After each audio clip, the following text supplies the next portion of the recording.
hour, Jesus cried out with a loud voice, Eli, Eli, lama sabachthani, which is translated, my God, why have you forsaken me? When some of the bystanders heard it, they began to say, behold, he is calling Elijah.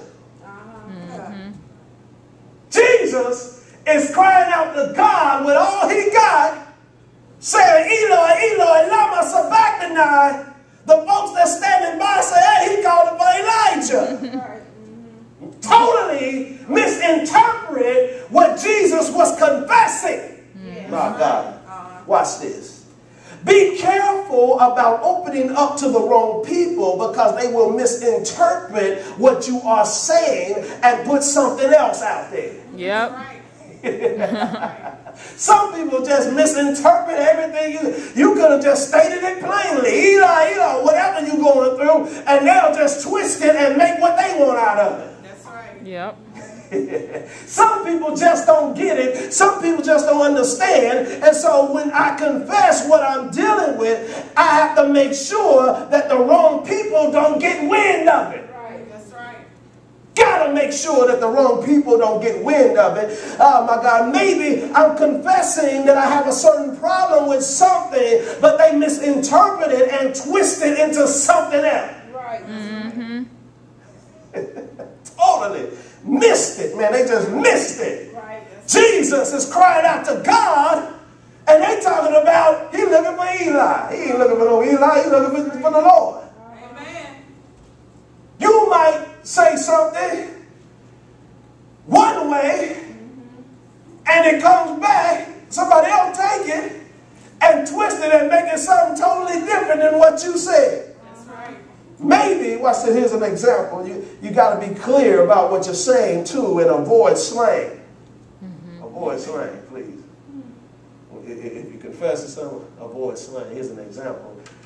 Maybe you got a problem with marijuana, and you say, listen, that Mary Jane, well, I just can't get enough of Mary Jane.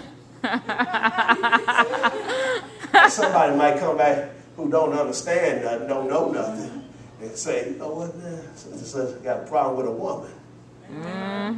God forbid you be a woman with a problem with Mary Jane. She. Be careful about what you confess and who you confess it to. That's right. Because it can get misinterpreted. That's right. And you may have had one problem, and by the time it gets out, Yes, You had 2 or 3 problems. amen. And so Jesus confessed, and they totally misinterpreted what he was saying. And another thing we need to notice is that somebody went out and grabbed a sponge, filled it with sour wine or vinegar, put it on a reed, and gave him to drink. Now, there's 2 things I want you to notice about this. The first thing I want you to notice is that back then, when a person was being crucified, they used wine, sour wine or vinegar as a way to ease the pain. It was a painkiller. And so Jesus is crying out to God, Lord, help me. Lord, my God, help me. They run out and go get some sour wine and put it on a reed and give it to him to drink, thinking maybe he was in pain. He wasn't in physical pain. He was in spiritual pain. Amen. Watch this, catch this, write this down. Be careful of people who try to medicate your problem without knowing its diagnosis. Yes. Amen. Yes. Some people will try to just throw something at you and hope that it sticks. Maybe that'll be what she needs to help her out. Maybe that'll be what he needs to help him out. My God. They're trying to medicate your problem without knowing its true diagnosis. Listen, don't give me a Band-Aid when I'm bleeding internally. Yes. Yes. Don't just try to pass on like you just trying to give me something to help me when all you're really trying to do is just give me something to get rid of me and hopefully it'll work. No, I I need something that's going to work, man. I need something that's going to work. I need something that's going to get me through my season of trouble. I need something that's going to help me with this real deep pain. I'm not having physical pain, man. I'm having some spiritual pain. Right. Yes. I want to know where my God is. Yes. I want to know why I'm experiencing this trouble. I want to know why I'm having these issues. Right. Yes. Some people try to medicate your problem without really diagnosing it first. Right. And the problem with that is you end up in worse shape than what you were the first time. Right. Amen. Maybe I have an addiction of some sort, and I may need more than you just saying you praying for me. I might need to get in contact with a counselor. Right. Help me like that, you know. Right. You know, I believe in prayer, yes I do, but sometimes God has given us good godly counselors who can walk us through some things. And so don't just give me a Band-Aid, man. Do some surgery on me. Right. Amen. I need some surgery done on me. I got some major issues. I got some major problems. There's some things going on in my life that I really need some help with. There's some things going on in my life that I really need to be released from. Yes. Lord, oh my God.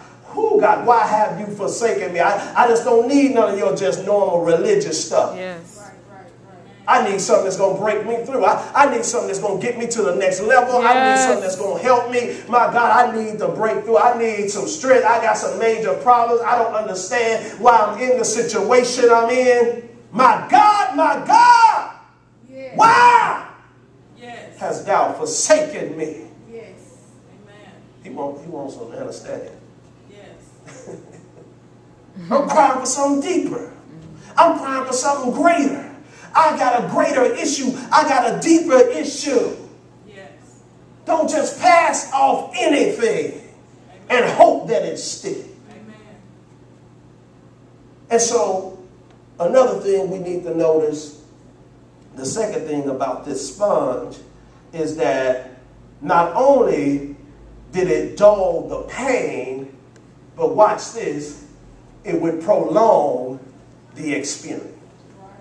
Because as long as I'm not feeling the pain, it'll keep me on the cross. So they gave him the sour wine not only to dull his pain, but to prolong the experience. Watch this, verse 36. Someone ran and filled a sponge with sour wine, put it on a reed, and gave it him a drink, saying, "Let us see whether Elijah will come and take him down." You call it. You see that? Okay, Jesus is in pain, crying, "Eli, Eli, lama sabachthani." They run and go get him a sponge, knowing that not only is it going to dull his pain, but it's going to prolong the process of his death just to get a kick out of it and see whether or not Elijah's going to come. Watch this. Can you hear me this? Their motive to help Jesus was fueled by seeing if Elijah would come and take him down. What they were doing was using Jesus' situation for their own amusement. Be careful, people who will make sport of your issue. Yes. My God, I wish I had somebody right Yes. there. Be careful, people who will make sport of your issue. Some people want to prolong your grief and struggle because it makes them feel good about themselves. Yes. Some people like to see you down. Some people like to see you in a struggle. Some people like to see you going through. Some people like to see you in pain. Some people like to see you in sin. That's right. Because it makes them feel good about themselves. Yep. Yes. You know, so-and-so got a problem with this right here, but I ain't got that problem. And so what they'll do is, because they get a kick out of your issue, they'll get involved with your situation just to amuse themselves. And I want you to understand that the only reason some people call you is so they can get information out of you about your situation. Yep. They ain't concerned about you. That's right. Because if they were concerned about you, they'll come check on you. They'll come see about you. The only reason why some people call you or even look into your life or check up on you is because they trying to get some goods on you.